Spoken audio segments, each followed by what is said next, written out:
हिवरा जिल्हा परिषद शाळेत सांस्कृतिक कार्यक्रम संपन्न.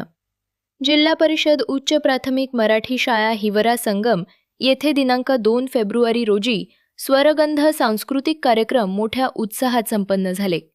कार्यक्रमाचे अध्यक्ष हिवरा ग्रामपंचायतचे उपसरपंच शरद पाटील कदम होते, तर उद्घाटक म्हणून हिवरा ग्रामपंचायतच्या सरपंचा सौ मेघाताई बोरुळकर या उपस्थित होत्या.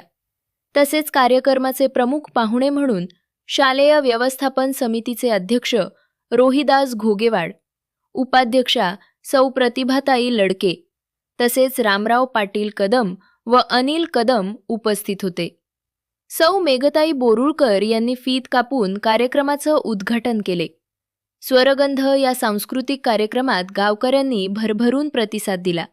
सदर कार्यक्रम यशस्वी करण्यासाठी मंगेश बावणं, अलका मंदाडे, श्याम बांडे, आकाश आंबेकर यांनी परिश्रम घेतले.